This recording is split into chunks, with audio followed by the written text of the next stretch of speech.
throws it deep downfield. Tyree who makes the catch. What a play by Manning, and what a catch by Tyree. Manning takes the snap, lobs it left. Burst is wide open. Touchdown Giants! Touchdown! Deep ball down the left sideline, and it's going to be caught. Was he inbounds? Yes! Manningham on the sideline. Brady heaves one down the middle of the field into the end zone. A jump ball, and it's incomplete, and the ball game's over, and the Giants have won Super Bowl 46. Welcome to the newest episode of Papa's Perspective. I'm John Schmelk. Of course, we're joined as always by the voice of the Giants, Bob Papa. It's presented by Bob's Discount Furniture, the official furniture store and mattress partner of the New York Giants. Today, Bob, the Giants are getting ready to take on the Tampa Bay Buccaneers on Monday Night Football, and these two teams have had some really memorable games over the last 20 years, and we're going to start with their lone playoff matchup following the 2007 season in January of 2008. John, I mean, it's, everybody remembers the Giants playing the Patriots, trying to snap the Patriots' unbeaten season, losing the game in Giants Stadium. I think what people forget is that our buddy Sean O'Hara got hurt in that game. And Gray Rugemer had to start at center. Giants' first two offensive possessions, 3 and out and a punt. Third possession, 1 first down, and a punt. It wasn't looking very good for the Giants, the way this game started. I mean, I think in the first quarter they had like no yards of offense. It was bad.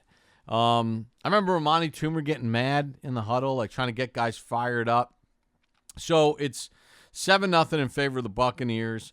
Giants get a stop on defense, and they go on this really nice drive because of a poor punt by the Tampa Bay Bucs. So they start at the 47. Eli hits Burris. He hits Toomer for 17.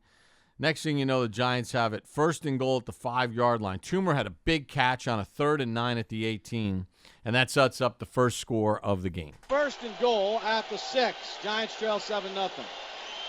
Jacobs in an offset eye right. Manning back to throw. Looks right. Throws it for Jacobs. Makes the catch at the 5. Into the end zone for the touchdown. So that got the Giants on the board. Crowd's going crazy. Yeah, it's in Tampa, but there's a ton of Giants fans there. In fact, It felt like a home game, Bob. I remember like it was yesterday. yeah, there was some fear that the game could get like blacked out in Tampa or something. Giants fans filled the building up. So it's 7-7. Game is stabilized after a rough start. Bucs get the ball back, and on a 2nd and 10, the Giants, what do? They get after the quarterback, and the Hall of Famer gets in the act. Now Garcia, the play clock at 15, gets set over center. Chant of defense here in Tampa. Garcia back under pressure. Sacked by Michael Strahan at the 15-yard line. Heard it right there, Bob. Chance of defense in the visiting stadium. Yeah, and that set up a 3rd and long. They punted the ball away. Giants have momentum. They start with a Bradshaw run for 8 yards. Burris makes a catch for 11.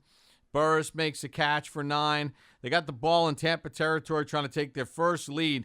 And again, facing a 3rd down, Eli Manning goes to somebody who would play a big role for this Giants team in the postseason and in the Super Bowl, and he was a rookie. Giants don't break the huddle until 10 on the play clock. They send the off-balance line to the right. Play clock at 3, 3rd and 2. Manning over center. Takes the snap.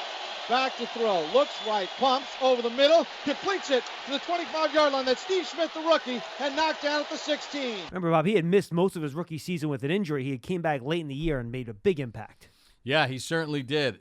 He was a big player for the Giants down the stretch and obviously a key player in the postseason. So 2 plays later, Brandon Jacobs had one receiving. Now he does one the old-fashioned way. 7-7 ball game here in the second.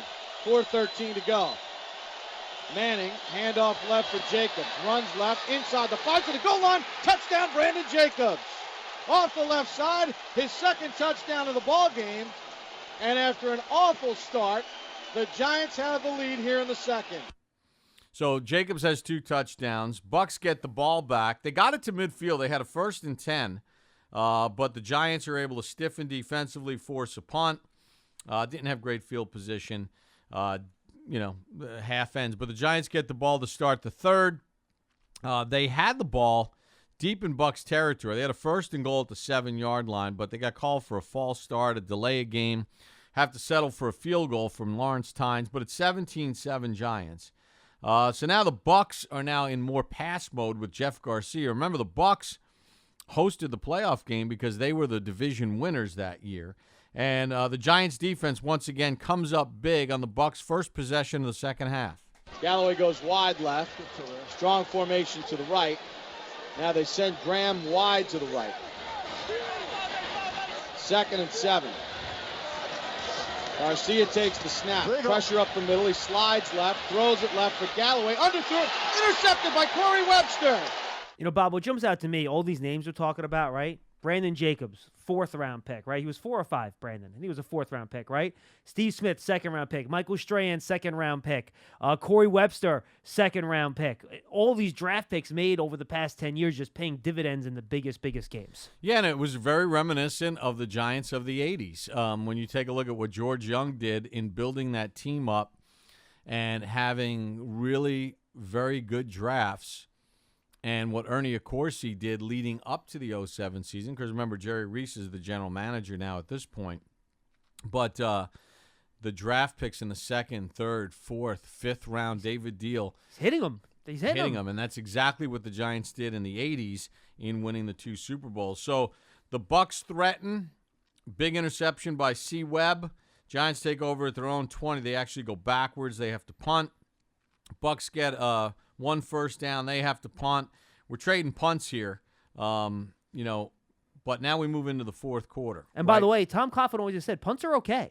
Like, you have a defense, punts are fine. 3rd quarter ends. There was a big play in the 3rd quarter. Final seconds of the quarter. Giants have 3rd and 7 at their own 11-yard line, and Eli hits Amani Toomer on an 11-yard pass play to keep the drive alive. Bradshaw goes for 7. Now the Giants are grinding it out.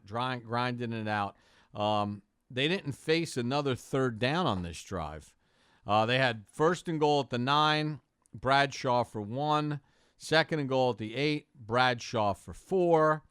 And then it was 3rd and goal at the 4, and the Giants widen their lead. 3rd and goal at the 4. Burris goes wide left. Toomer and Smith lined up in an eye to the right.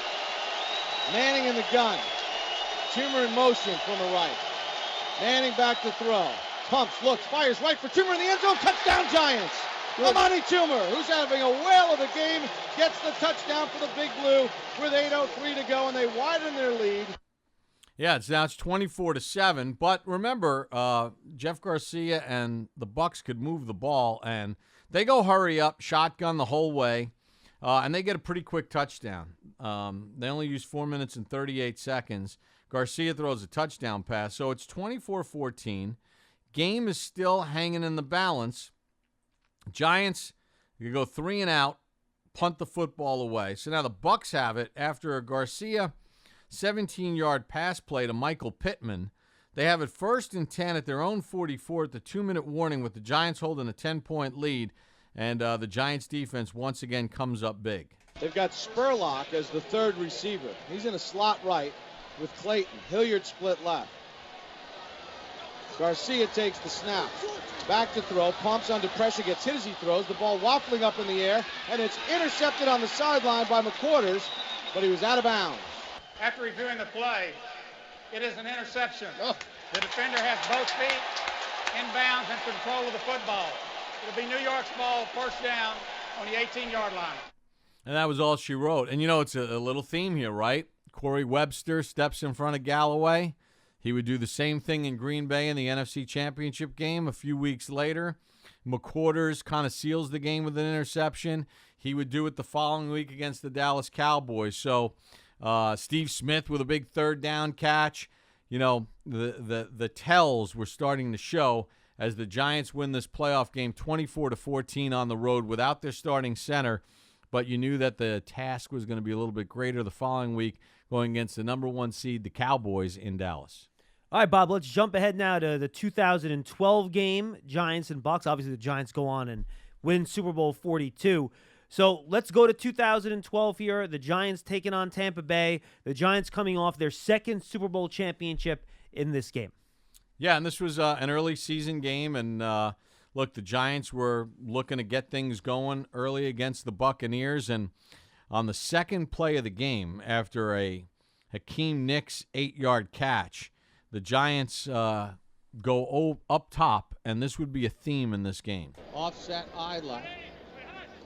Manning back to throw on a 2nd and 2. Pumps deep down the right sideline for Nix, who makes the jumping catch and gets tackled at the 25-yard line. It was a little underthrown, but Nix beat Aqib Talib for 39 yards. And this is a game in which, Eli Manning and the passing game were unbelievable. Eli finished with 510 yards. Nix finished the game with 199. Victor Cruz had 179 in this ball game. The Giants, though, had to settle for 3. Bucs got 3 back. Giants went on a long 12-play, 63-yard drive, but again, they had 1st and goal at the 2, and they tried to pass to Will Beatty, believe it or not. That didn't work. Shocking. And again, they had to settle. They had to settle for a field goal. So it's like 6-3 after 1 quarter. Despite the fact that these teams are going up and down the field. I do have the Beatty incomplete pass, Bob, if you want to hear it. Yeah, do you want to hear the call? Let's roll it in there. Why not? Bradshaw and Hynoski in an eye set. Pasco in motion to the right. Manning's going to throw. Rolls right. Oh, he's got a man in the end zone, and it's dropped Beatty. He had Bradshaw wide open on the right side. He threw it to Beatty instead. Probably would have liked to have rethought that. Kind of sums up the way Will Beatty's career with the Giants worked out, too. Vincent Jackson, 29-yard touchdown, so now the Giants are losing. The Bucs widen their lead. Doug Martin with an 8-yard touchdown run. So despite the fact the Giants are moving the ball, they trail 17-6. So they get the ball with 6:19 to go in the half. 2-minute warning comes. They've got it 1st and 10 at the Bucs 23, and Eli Manning works a little magic. 1st and 10 at the Bucs 23. Giants have 3 timeouts remaining. Barber showed a blitz. Rondé, that is. Manning takes the signals. Bucs were offside. Manning throws it right. He's got Nix to the 10, to the 5. Touchdown, Giants. So stabilizes the game, right? 17-13. Tynes hits the extra point. Giant D holds the Bucs to 3 and out, and it was a short possession. They only used 40 seconds. So the Giants get the ball with 53 seconds to go. You got Manning, you got Cruz, you got Akeem Nicks. You got a vast array of talent. Nicks for 17, Cruz for 11, Cruz for 13 more. 23 seconds to go in the half. Giants are trailing 24-13. They have a 3rd and 2 at the Bucs 39. You're thinking, all right, worst case scenario is we're going to get the first down and at least get a field goal, and then disaster strikes. Manning out of a shotgun. Back to throw. His pass to the right, intercepted. Picked off by Wright. He read the route, and he's got the pick. Now right to the right sideline, and he could go. He's to the 30. He's to the 20. He's to the 10, to the 5. Touchdown, Bucs. I love that call, Bob. Even you're surprised. He's like, oh, no, wait a second. There's room. He could go all the way. Yeah, and he did. Yeah. And he did. He went all the way all right. And I was a little shocked by that. So, all of a sudden the Giants in this football game, you look at the score and you're sitting there and you're saying to yourself, man, they had just stabilized the game. It looks like they're going to get, even closer. And instead, they give up the touchdown at the end of the first half, and it's 24-13 Bucs going into the locker room. Bucs get the ball to start the third. They get 3, so now the Giants are down 2 touchdowns. Giants go 3 and out. It's starting to get a little bit dire here. But then a big play happens. The Bucs are driving again. They have a 3rd and 1 at midfield, and the Giants defense comes up huge. Their first 3rd and 1. Jackson wide left. Deshaun. Eye set. Handoff Martin into the line, not getting there. Stop. Pierre-Paul and Marcus Kuhn make the tackle. Loss of a yard or 2. So Marcus Kuhn walking up the stairs just the other day. He's in the Giants personnel department now. Yeah, well, he made a big play on that one. So now the Giants go on this long drive, and they got it 1st and 10 at the 19-yard line, but they're not able to do anything with it. They only get 3. Tynes with a field goal, so it's 27-16. Bucs get the ball back. Corey Webster with a big interception on the second play of that series. So with 21 seconds to go in the third quarter, the Giants take over, and they got to get moving here. and they've got to get something happening and get something on the board. Oh, they do. Well, they do, but not right away because they only got 3 out of that drive. Bucs get the ball back up 27-19. Giants force a punt, and then the Giants start on their own 12-yard line. Andre Brown has an 8-yard run, an incomplete pass, and then on a 3rd and 2 from the Giants' 20. And there's only 6:59 to go in the game. Here comes one of those big plays. 3rd and 2, almost 3, just inside the Giants' 20. Manning calls the signals, and he's back to throw. He's under pressure. Now he's going to heave it downfield. He's got Cruz wide open. Makes the catch at the 40. He's to the 30, to the 20, to the 10, to the 5. Touchdown, Giants. And he does the salsa. Manning to Cruz. 80 yards. And then the Giants go to 2 to tie the game up. Manning's going to work over center. He's got Barton split right.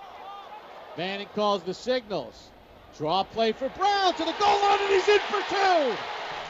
So the Giants, like that, have tied the game up. 3 and out for the Bucs.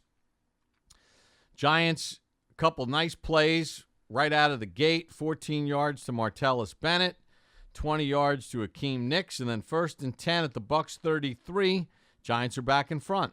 Manning's back, pump fake left, looks right, throws right, looking for Martellus Bennett, who makes the catch and is in for the touchdown. He jumped over the defender, McDonald, and Martellus Bennett has given the Giants the lead with 3:59 to go. I always love the Bob laugh mid-call when like something happens that like you don't quite believe and you get that little laugh in there. Well, I was thinking of him singing Captain Crunch because he loved Captain Crunch. Remember that video he had? I love Captain Crunch. I eat it every day for lunch. So the Giants have the lead, but the Bucs, the Bucs come right back. Freeman, Williams, 41 yards. We're tied at 34. There's under 2 minutes to go in the game. Giants have a 1st and 15 from their own 39-yard line, and again, another deep ball. 1:28 to go in the game. Manning takes a low snap, has time, throws it down the right side. Nicks has got it at the 40. He's to the 30. He's to the 20. He's tripped up inside the 15 at the 14. That capped off 199 yards for Akeem Nicks. He wound up getting hurt on that play, which kind of altered his career. If you remember, that was the start of then a bunch of injuries that season for Akeem Nicks. Was that the foot or the knee on that play? Do you remember? I think it was both. I think both? he injured both of them. And then a couple plays later, the Giants take the lead with 34 seconds to go in the game. 2nd and 1 at the 2. Manning calls out the signals. Gives for Brown again. He's going to run left. It'll go in for the touchdown. Giants take it with 31 seconds. Andre Brown's first career rushing touchdown.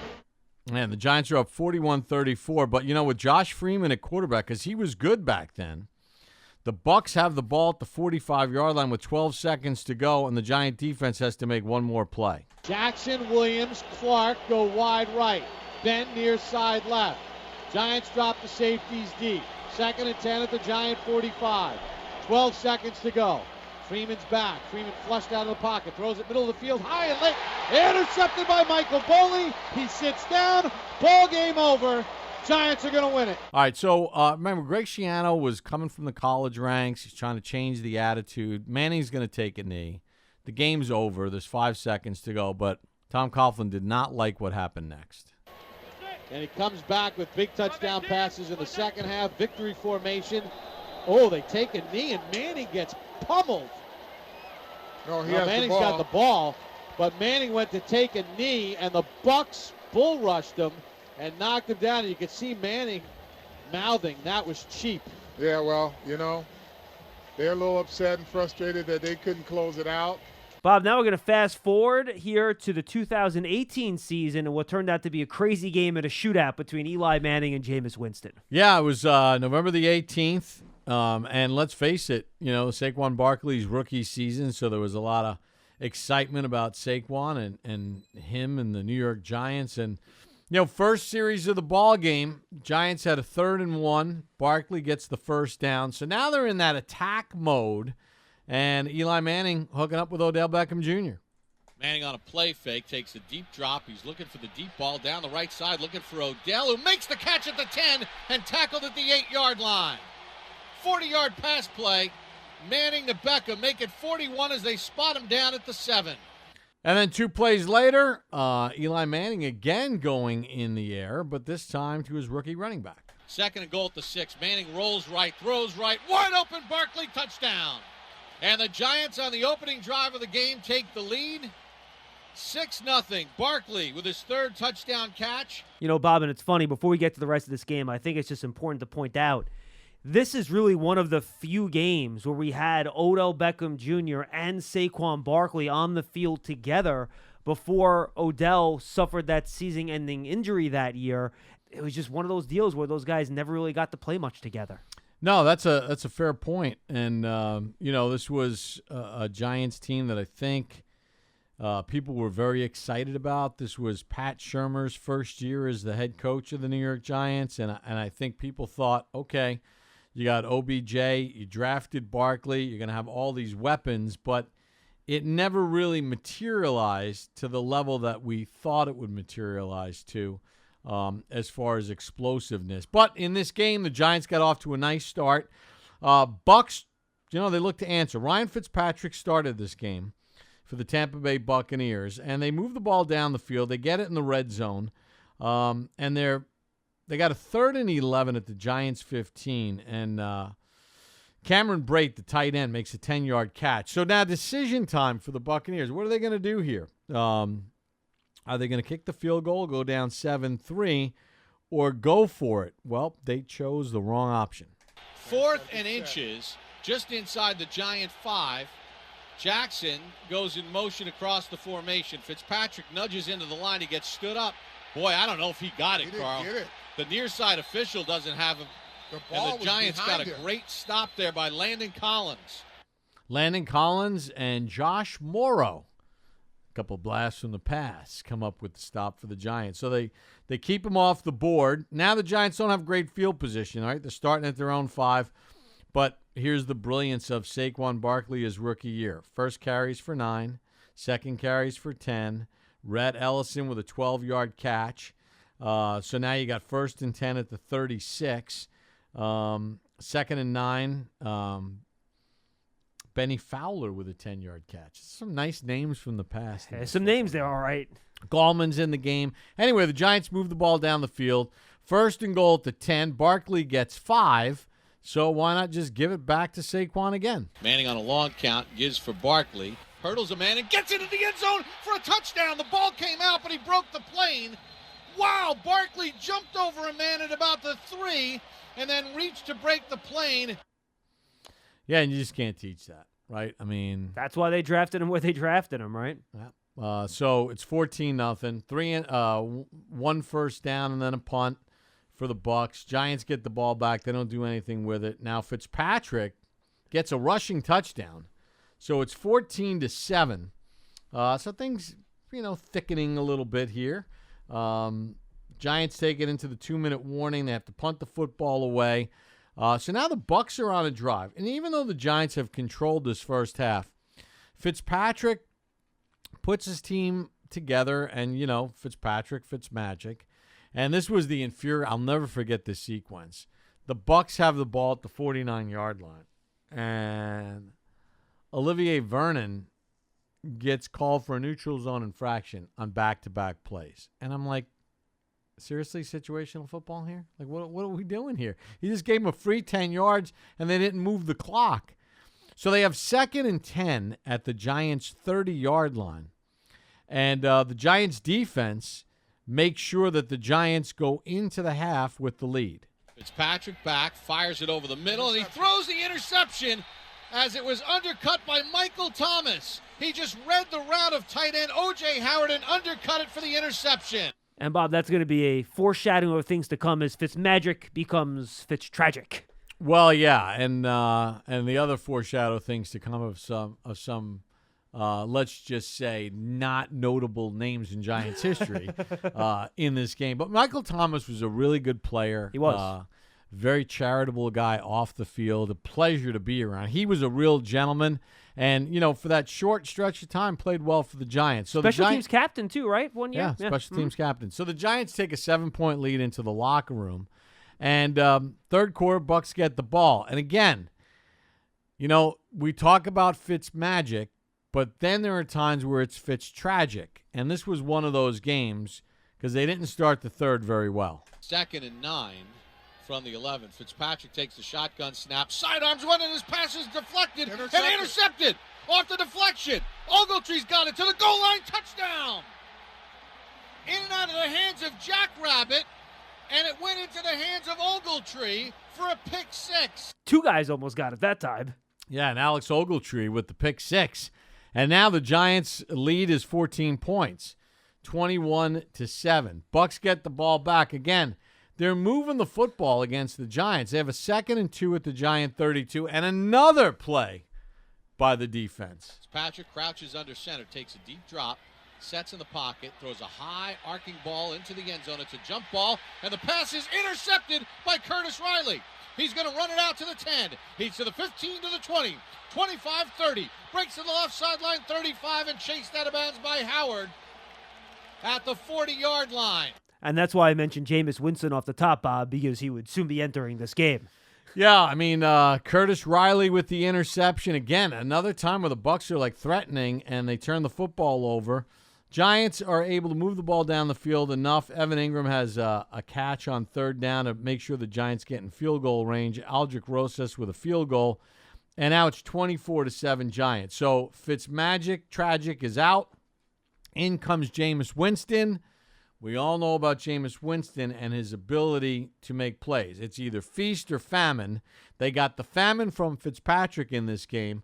And Jameis Winston came in and played this game loose and fast, and quickly his first series moves his team down the field. Giants are playing appropriate defense, not allowing big plays, but they get a touchdown. It's now 24-14. So now the Giants have to respond again. So they get the ball at the end of the third quarter. They move it down the field. 1st and 10 at the 13. A couple of plays later, Eli Manning goes back up top on a 3rd and 5 from the 8. Ellison in motion to the left. Manning back. He looks right. He throws to the right corner of the end zone, and it's caught for the touchdown by Odell. In the back right corner of the end zone with a defender all over him. So that gave the Giants a 17-point lead, but the Bucs, boom, boom, boom. 7 plays, 77 yards, 317. Peyton Barber had a touchdown. So again, the lead is down to 10. Giants go 3 and out. Bucs get the ball. Winston throws another touchdown pass, and all of a sudden, it's a 3-point game again. So the Giants need a drive of their own, and they really did a nice job because they got some nice chunk plays after a 2-yard run by Barkley. There's the big pass play over the middle to Evan Ingram for 54 yards. 1st and 10 at the 11-yard line with 4:09 to go. Barkley with a nice play on 1st down. Bucs are now using the timeouts. So the Giants have a 3rd and 1 at the 2, and this one helps salt the game away. 3rd and 1 at the 2. Manning over center. Offset eye left. Handoff Barkley. Smashes up the middle for a touchdown. But the Giant defense wasn't very compliant here because they're up 38-28. And again, 6 plays, 66 yards. Mike Evans, a 41-yard touchdown catch. Jameis is dealing it. So the Giant lead is 3. Giants can't run the game out. I remember being really disappointed about this because with Saquon in there, and yeah, I know the Bucs knew that the Giants were going to run the ball, but the Giants could not run the game out, and they had to punt the football away. So the Bucs take over at their own 20-yard line, 23 seconds to go. They're out of timeouts. They got to make something happen, and they got Deshaun Jackson on their team, but the Giants were ready for it. 1st and 10, Winston in a shotgun set. Middle of the field has been the sweet spot. He's back to throw. He steps up. He's going to heave one deep down the right side, looking for Deshaun Jackson, and the pass is intercepted by B.W. Webb at the Giants' 25. Big interception there, Bob, and that would seal the victory. And it's funny, I mentioned the Odell Barkley thing earlier, right? Odell would just play 2 more games for the Giants after this. He would hurt himself 2 weeks later in Chicago in that overtime game. He would be out the rest of the year, and then they traded him in the offseason. Yeah, so what we had hoped might be a wonderful 1-2 punch never really materialized. And really the Giant defense kind of saved him in that game with 4 interceptions in the football game, and then obviously the big chunk pass plays were big. Ingram with the 54-yarder, Odell with a 41-yarder. Wayne Gallman had a 21-yard catch, and Barkley goes for a $142.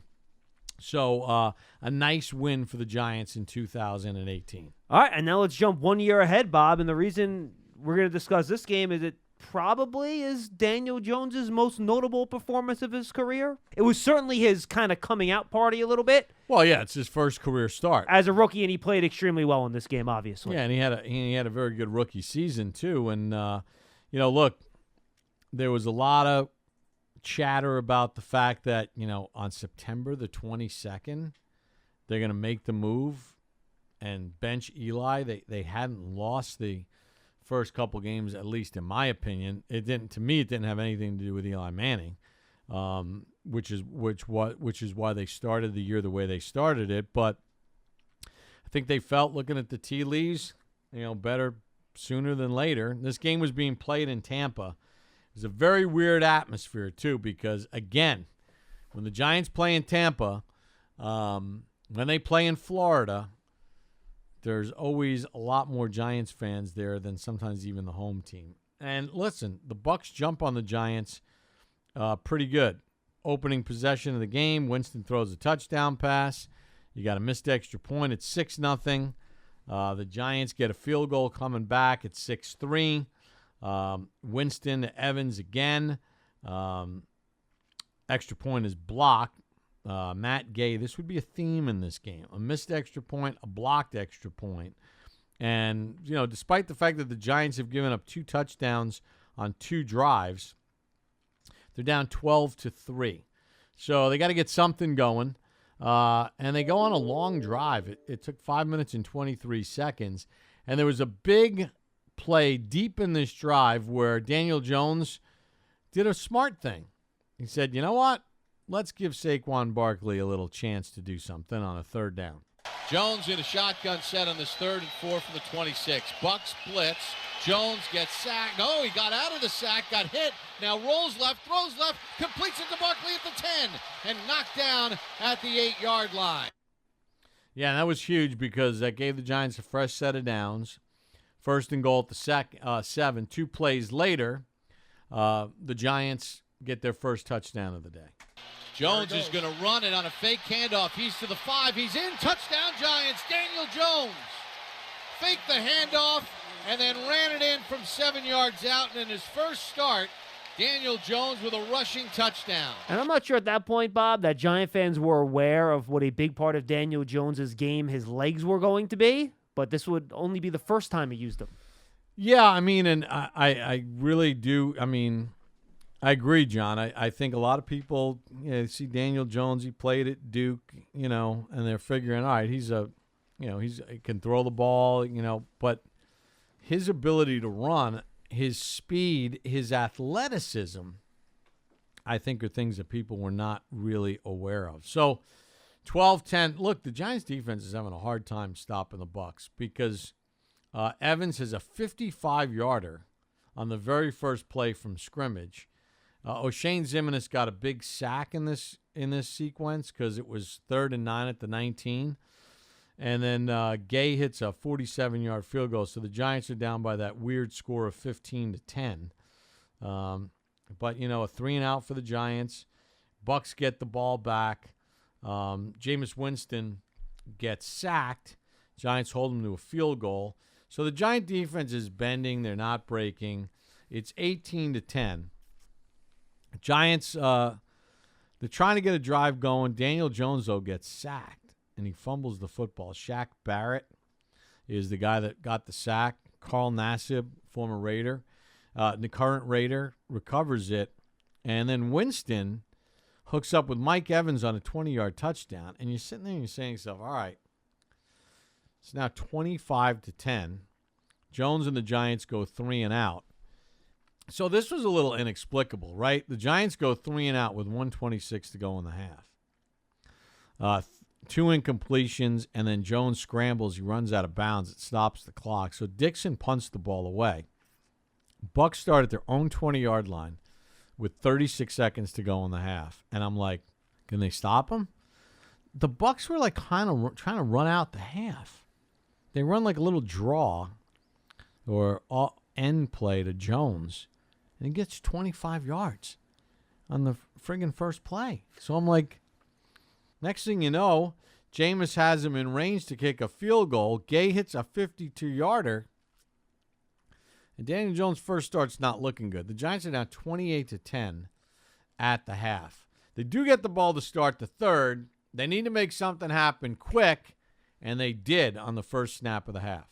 Fakes a handoff to Gallman. Sets, delivers one right. He's got Ingram on the run. He steps out of a tackle across midfield to the 45, down the left sideline to the 20, 15, 10, 5. Touchdown Giants, 75 yards. Catch and run to Evan Ingram.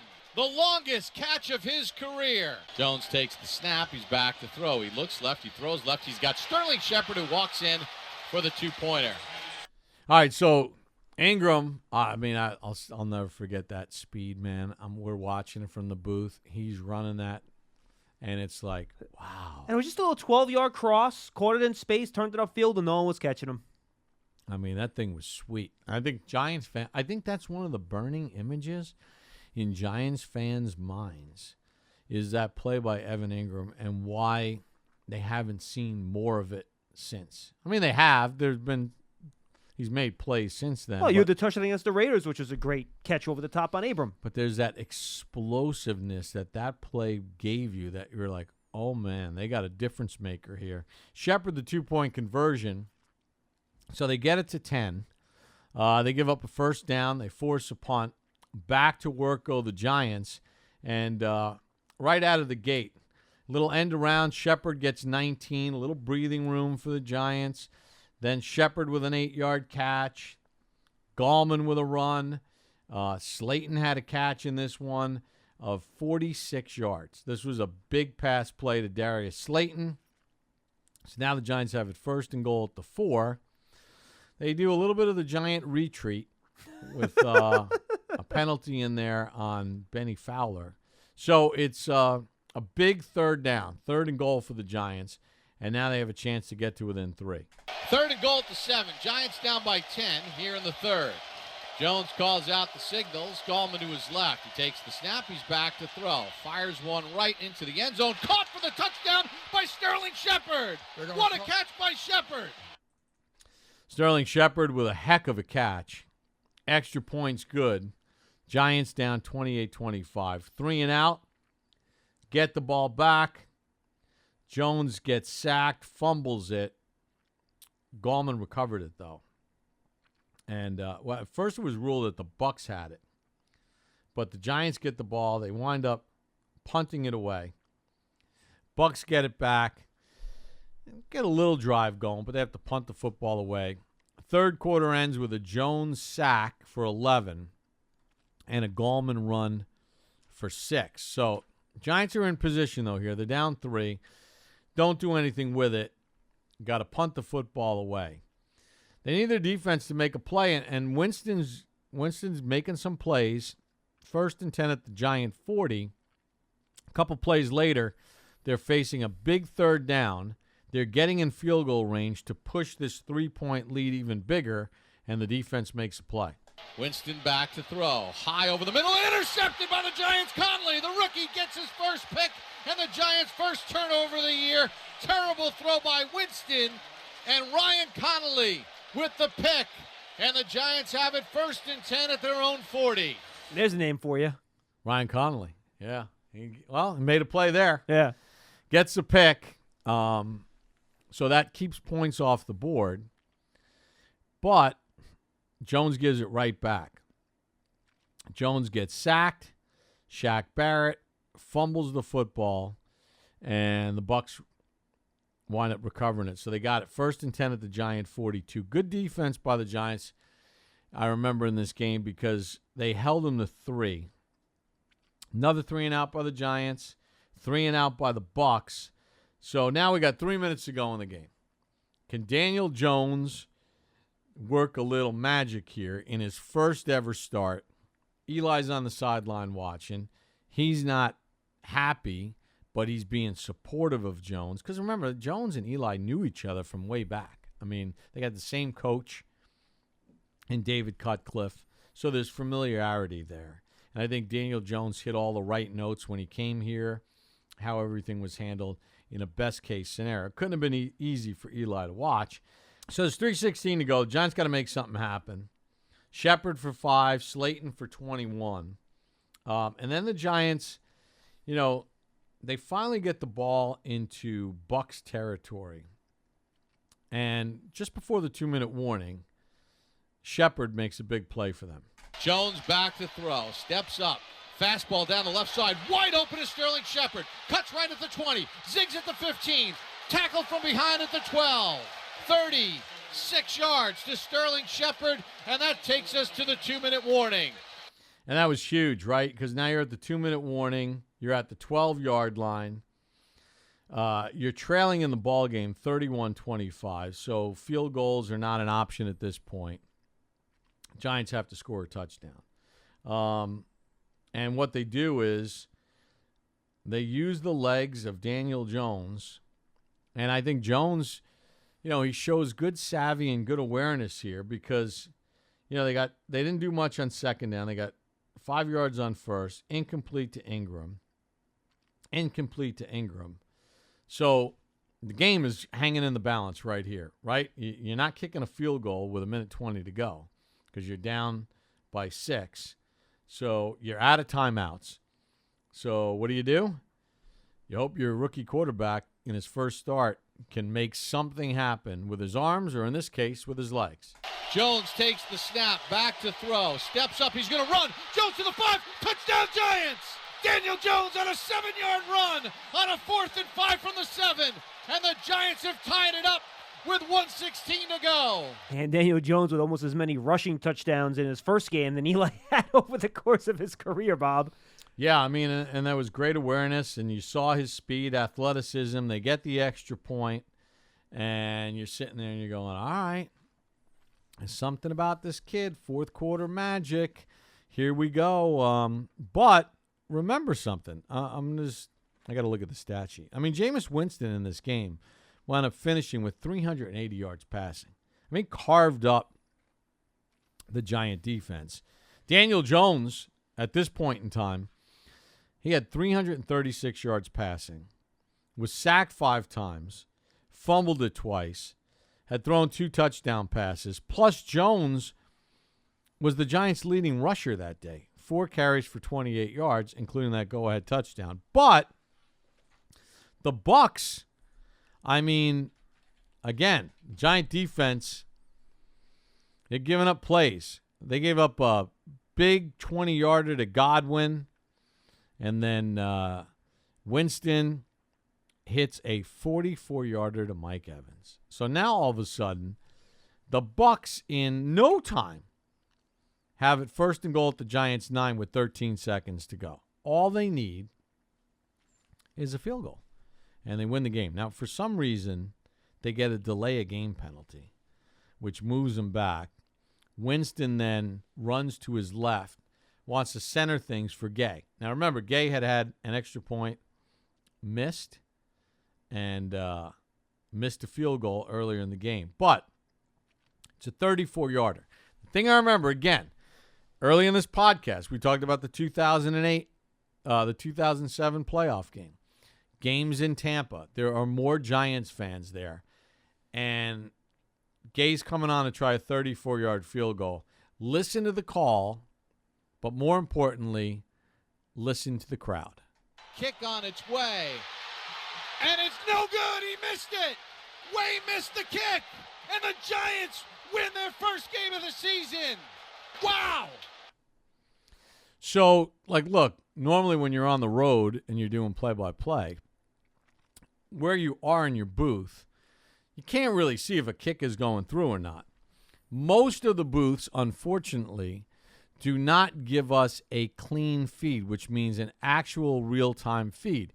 You're getting a feed on your monitor, that's delayed 2 or 3 seconds. In some cases, it's a whole play behind. We're not getting what the network TV broadcaster is getting in his booth, which is a direct, automatic, in real-time feed of what's happening. So I can't look at the monitor.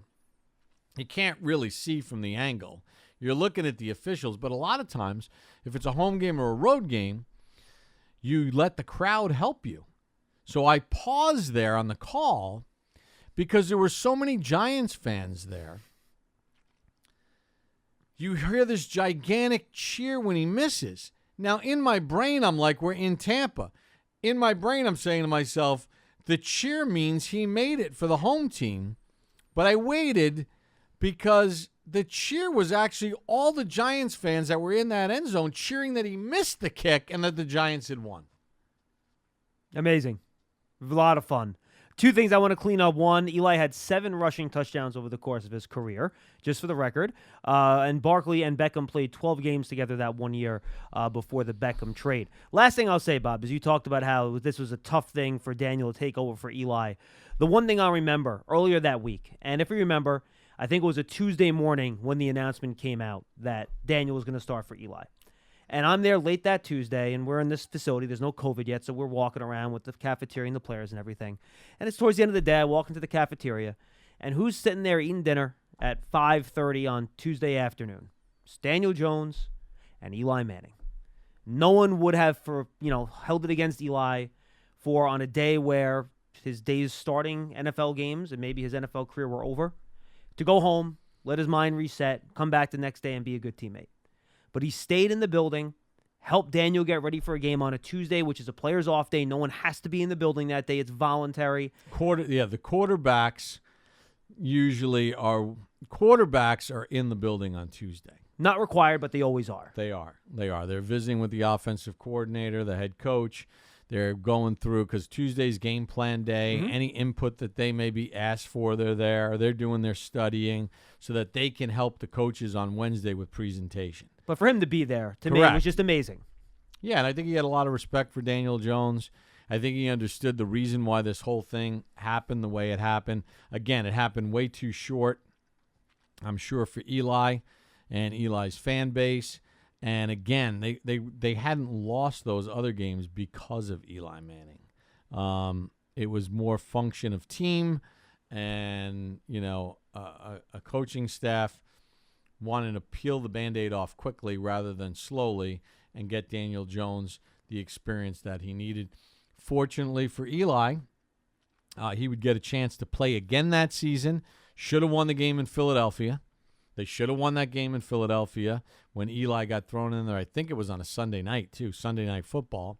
And then, obviously, he got to play that game against Miami with Daniel Jones hurt and leaving MetLife Stadium with his last start being a win against the Dolphins. And the Giants play the Dolphins in a couple weeks, Bob. Maybe we'll talk a little bit more about that game when we talk about that. Well, considering that the Giants only play the Dolphins once every 4 years, our inventory is not as deep as, correct. say, the Bucs or a division rival. So I'm guessing Eli Manning's last ever start as a New York Giant will make the cut for the Giants-Dolphins Papa's Perspective podcast. Bob, this was fun. All right, Johnny. That's another episode of Papa's Perspective. We'll come to you every week the rest of the year, looking back at some of the games the Giants played against their opponent that week, featuring some of Bob's favorite calls in those games. For Bob Papa, I'm John Schmelk. Once again, the Papa's Perspective podcast can be found on the Giants Huddle podcast feed. Make sure you subscribe. And, of course, don't forget to check out Big Blue Kickoff Live, our daily show from 12:30 to 1:30 on Giants.com. Papa's Perspective podcast was brought to you by Bob's Discount Furniture, the official furniture store and mattress partner of the New York Giants. For Bob Papa, I'm John Schmelk. We'll see you next time on Papa's Perspective.